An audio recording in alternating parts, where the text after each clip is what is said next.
Yeah, and isn't that why there's so much drama in the secular scene?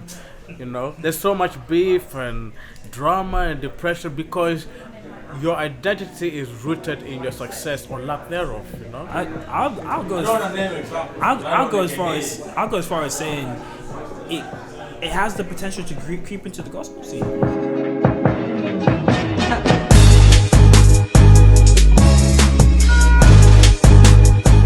As someone in artist management, I think this is a very important question because I'm a creative as well, and sometimes I can attach my sense of self-worth and a self-identity to the success or failures of my art. So in your discussion with your artists under your management, how do you make sure that their identity is not grounded in how good or how bad they received or how good or bad they're doing on Spotify or how they perform on stage? Because as with everything, whatever you do, I don't care what you do in life, you have a good day and you have a bad day. So but I always have a tendency to see how artists, especially in the world, their mood and their sense of self-worth can fluctuate based on their successes. How do we as people of God, as children of God, go for our dreams and goals whilst avoiding that pitfall? And how do you even avoid that pitfall? I mean, is that something that you struggle with as a DJ? I was about to say it, man. I go through it myself. I work through it myself because it's you're trying to put your brand out there, or you're trying to make a good impression. Everyone's trying to grow somewhere. I'm not gonna act as if I'm not trying to attain stuff. I've got goals. I got dreams and stuff. And so when I enter a room, I want to be someone that people are like, oh yeah, I know he's good. He's good at what he does. He's great. And so I have to have that I told him, I'm honest. I'm honest with myself. I have to I'll be driving and I'm just like, yeah, no, you sent that mix to this person because you wanted to get some clout. Do you know what I'm saying? I call myself out all the time. And I think by being honest with myself, it allows me to deal with where I am. I've had conversations with my artists. There's one gig that comes to mind where one of my artists, he was performing and it didn't go the way he wanted it to go. We would come back to the dressing room afterwards and you could see he's feeling down about the situation. All of a sudden everyone else comes in, they're hyped up and all this, they're trying to gas him up, and you could see that he's still feeling that. And I was like, bro, let's turn up for the time being. You know what I'm saying, show love to the people who came to support you, and then we'll process this afterwards. And then we had a conversation. I was like, look, this didn't go well, but I was in the crowd and it didn't, you handled it well. How are you handling it when you're in front of people? Okay, cool. What happened? What could you have done better? And what was out of your control? And most of the time, things are out of your control, so you can't really do much. And so it's kind of like, okay, this didn't go too well. We'll regroup and think, let's just breathe it out. You did well anyway. You know what I'm saying? You got on the stage, people enjoyed themselves, let's move on. It's happened to me. I had, in my opinion, one of my worst sets in one of the venues or in an event that I'd wanted to DJ at for a while. And people came up to me afterward, they're like, yo, you killed it. In my head, I was like, y'all didn't know the fire I was about to come with, but I had some issues. And I was like, you know what? It's fine. I know I'm a better DJ than that. Do you know what I'm saying? I know what I can do. Let's move on. Plus, people don't care about you that much. They don't care about you that much. Even big artists, they mess up, and people aren't like, yeah, I'm unfollowing you now. So yeah, you have to talk to yourself. Yeah. And that's the hope of the gospel. Whether you have a good day or a bad day, you're still the son of God. You're still a God's child. Like, the way I see it is, my kid can come with a bad report card, my future son or my future daughter, he'll come with a good report, all A stars. Well done. If you get like F's and D's and you come home, I ain't gonna be like, I'm gonna let you starve or you're not gonna watch TV. Like, you're still my son. No, they're still my son. And I think what's wrong is that sometimes we don't see God that way. That, okay, you had a bad day, you're still my son. I might have to discipline you, but you're still my son. And you might have a bad day, you might fail, you might let people down, you might let yourself down, you might even let me, the Lord say, you might even let me down. But you're still mine. That is the hope of the gospel. Isn't that a truth that, especially in the creative industry where it's dependent on getting a larger fan base as possible, that's something that we need to root ourselves in it? Someone said literally like last week, they're like, there's a lot of artists where personality is their music, or their personality is their acting and stuff like that. And it's kind of like you can see their mood change based on how they're perceived and stuff. And it's like, I don't ever want to be like that. It's something I work on now, you know, because it's kind of like, if I'm not enough now, I know enough to know I will never be enough. Do you see what I'm saying? I'll always be chasing something else, and I'm likely to miss what's happening right now. So it's a steady conversation. It's not something that I guess some people can just make up their mind. They're like, God loves me, and that's good enough. But like, you have to constantly remind yourself, especially when the voices start to tell you, nah, man, you know, you didn't perform well, so you suck. Like, you suck. God don't love you. You messed up, and that's, you know, that's our job. Is we have to fight. Yeah, and listen to the voice of God. Yeah, and isn't that why there's so much drama in the secular scene? You know, there's so much beef and drama and depression because your identity is rooted in your success or lack thereof. You know, I'll go as far as saying it has the potential to creep into the gospel scene. Because you have because you have to bear in mind we're not perfect, right? And everyone is still developing, right? So it's easy to slap God onto this, but still be insecure. Do you see what I'm saying? Yeah. It's easy to slap God into. I'll go forward to say that you can make gospel music, but the ulterior motive, or rather the hidden motive, is to make a name for yourself. And God is going to expose all this on Judgment Day, you know. And another thing that I don't like is that things have come out, especially on social. These are the conversations you should have in your private. But for one artist to, I'm not going to mention names, but they were talking about gospel, and I think that's why awards can even be tricky. And I would like your view on that as somebody who works in the events. Someone wins a gospel award, and a nominee who did not win starts talking about how they deserve to win. Number one, it's not good for your soul, it's not good for the scene, and it shows that you're not really about the message, you're all about the accolades. And it's like, isn't that something that we just need to grapple with? I mean, for me, if I didn't award and I got frustrated, I ain't gonna put it on social. There's some things that I can't say on social media. I think, and I'm not saying we can't keep it on social media, but there's some things that I don't think necessarily need to be a discussion out there, because it can just cause issues in the body and to your soul, right? Yeah. It's an interesting one, because I'm not gonna lie and act like most people don't want to be recognized for what they do. Okay? People want to be recognized for what they do. Take other industries. You know, you want to be recognized and paid well for the work that you do. You've done, you know, if you're a banker, you want a pay rise. And so I think it's even harder as a creative, because like those things can be indications of you doing well, right? Obviously, you know, monetize your art and make, you know what I'm saying, try and get paid if you can. But I think the problem is, again, it goes back to that thing of insecurity, where you make that thing the be all and end all. It's like, I'm not doing well if I don't get, you know, the accolades, or this. I feel like I'm working harder than this person. You know, I'm at all the shows. I'm putting out more music. You know what I'm saying? I got like more music videos, and they just came into the scene last year, and now they look at them. They're traveling the world. What about me? You know, and I guess it's dealing with our humanity. Dealing with our humanity, yes. Yeah, go keep it real. Go keep it real, yeah. And we're just human as well, yeah. That's another thing as well. Like, so that, yeah, let's talk about, especially as Christians, obviously we desire to be as Christ-like as possible. But there's this sometimes an illusion that even though we might not say with our words, there's that expectation, especially those public figures, to be perfect. But even when you read the Bible, open the Bible, David, Abraham, these are the fathers of our faith. They have struggles too. So what is it with the figures of our modern day? We kind of put a spin on them. Oh, you did that, how dare you? I mean, it's all over YouTube and social media, and it goes beyond music. I mean, just like a YouTube, it does something wrong all of a sudden. Or I actually saw this one guy, I won't mention names again, you know, because I don't want to be dishonorable. He was a Christian YouTuber, decided not to be a Christian. The way the Christians were reacting on power, and I'm like, really? Like, the question I'm really asking is, why don't we understand that we are all at a journey and no one is on a final destination yet?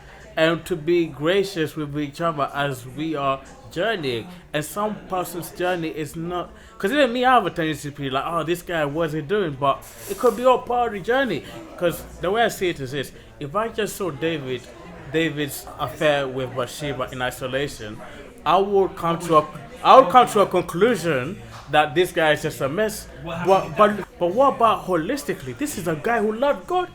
So what, especially with music and the pressure of that altogether, like what would be your, and also as an artist manager, what's your assessment and what's your view on those things? Yeah. The thing is, I think it's a struggle. Because on the one hand, there's a certain lifestyle that we're meant to be living, right? And we're meant to be striving to be like Christ, right? But especially in the creative world, I guess indulgence is sometimes part of it seeps into the life, right? And so for the artists and for the people who are on the creative side of things, I think there needs to be a thing of holding yourself to accountability and like if for example you truly are doing what you're not meant to be doing, like, you know what I'm saying, you're cheating people, you're living crazy, and someone calls no, of course. This is what I'm saying. So like there does have to be a standard, and if someone calls you out, you can't be like, no, you just hating on me. That's where the honesty comes from. But then I think we're not here to be tolerant of any no, not at all. So there needs to be that standard. However, my problem is people who are doing madness at home, who then come onto the internet to slander other people, but then you meet them in real life and they're actually terrible people. Why are you calling everyone out? Yeah. That doesn't make sense. And also, what is your ministry? Being a keyboard warrior is no ministry. This is it. I feel like it's easier to look at, because I mean, I'm going to say this, and this might expose me, but I feel like there's somewhere in the Bible, I feel like, or maybe it's just a saying, where it says, remove the log from your eye before you remove the speck from someone else. I just wanted to double check. I don't know what I'm saying. I didn't want to comment on the certain. Take out the logo of your own eye before you say, brother, take out the speck of your own. And so I think there has to be a way where we can correct people with love, but sternness and truth, and still be humble about it and know, but I'm not coming at this trying to be holier than thou. However, in this situation, this is what's going on, this is the effect, and I feel like we need to, you know what I'm saying, love, I think love has to be the whole thing. And it's like, love doesn't mean like you brush over everything, but it means the way that you handle it, you're not attacking people. There's a difference between admonishing or like correcting someone and attacking someone, which is what I think a lot of people do. You don't have to shun someone because they made a mistake. You can let them know that what they did is not right, but it's kind of like, where is the reconciliation? You know what I'm saying? I don't know. It's a tricky one. And I think that's why I was even trying to tell people in the scene that we're not for tolerance, like do whatever you want, but we're not legalistic Pharisees who want to stone people at every note. Like, you know, Jesus is merciful, but at the same time it doesn't tolerate, and it's that perfect middle. And in fact, the scripture I'm reminded of right now in John chapter 1, it says, and it's very key, Jesus was full of grace and truth. Not just truth, not just grace, it's the combination of both. And that balance, because we're not human, we usually on one extreme to the other, and that's something that we need to balance, don't we, May? Yeah. So let's talk about artists, and because you're an artist manager and that kind of stuff. So I would like to give you an opportunity to speak to artists on the come up. So question number 1 is, what's your advice to artists who want to be an outlier and do things that have not otherwise been done? Because it can kind of be a lonely journey, but people might find it hard to get the courage to do that, or might not have the right team to help with that. So what would be your advice about that? A few things. One, work on your craft. Make sure you're good. You know what I'm saying? Then you gotta believe in yourself, because most people who did crazy great things, people didn't believe in them because it wasn't, especially in our industry, people like what seems like it would work, if that makes sense. So if there's like a trend, they'll be like, okay, cool, this could work here, I can fit you into this box. But if you're not meant to fit into a box, you're not gonna fit into a box. Don't try and fit into a box. Be you, back yourself. Try and learn what's happening. Try and learn a bit of the business. Try and like, just because it allows you to move properly, like learn how things work if you can, and do as much as you can by yourself. Some people want management and they're not ready for it. Do you know what I'm saying? So it's kind of like, okay, cool, you know, just have to understand what the pieces of the puzzle are. And yeah, when you start doing that, when you start putting the music out, when you start branding yourself properly, then stuff can start to come together. And then also, there's another piece about sort of putting yourself in the right environment too, which is not always easy. I do understand that, but try your best to get into places where you can meet people, if that's what the type of energy you're on. Because some people are like, nah, some people have the opinion that you should just focus on your craft and whoever is coming to you will come to you. And others are like, you also need to, your network is your net worth. So just has to be a measured approach. My friend says, let's be guided. You know what I'm saying? Just have a strategy in that respect. So Yeah. Another thing that I would like you to discuss is, what are some of the misconceptions critics have about those who take the creative direction that they take, which is, and I quote, making music for a wider audience than just a church? Because what I tend to find is that those who are skeptical or even downright critical say, you just want money and fame, and you know, I mean, I've heard it all, and I've learned to be balanced, and so. But I also have to think that perhaps even for them, they have a tough time too, kind of taking that step. That it's not all easy peasy and all that kind of stuff. Give us a window into what it's like to kind of take that direction of representing Christ in the arena with the critics on one hand, but what's also on the other side people don't really see. I'm gonna say again, if you're in the, let's say you're an accountant, right? You're an accountant for Jesus. Why don't you do that for free? That's what, like, my whole thing is, I don't really be trying to pay attention to all of that stuff, because you need to live. I'm into business, so the point of what I do is to make money. Obviously, well, you know, there's a when I say, as in, the end goal is to make, you need money to sustain stuff. It's not like the be all and end all. Obviously, there's a greater purpose to what we're doing, but at the end of the day, this whole thing is business. You know, you gotta understand how things work, and it's only people. It tends to be people who aren't in, who don't have your vision, that want to knock it. So if you got vision, you gotta go for it. And so it's like, I don't sit down every day and I'm like, okay, well, I need to make 500 million today. So what are we gonna do to make 500 million? That's not what my conversation is about. However, I'm very aware that there are goals to get to. And actually, the music or entertainment in general happens to be the sphere that I'm in. So I focus on the outcomes. What am I actually producing? And how do I get there? How do I make this happen? How do I allow my artists to do very well? And then obviously all the conversations come in. I think that the money conversation needs to be balanced, because it's not all about the money. Also, yeah, this is the thing. Also, you cannot expect someone who's been trying to. It's a hard one. So I'm gonna say this, and it's a bit controversial, but if someone has been, like, I understand why people decide that they don't want to do stuff in the church. If, for example, they've had really bad experiences where a lot of churches have shut them down because of how they sound, or, you know, they just can't make any money from it. So I get it, and obviously it depends on what your message is as well.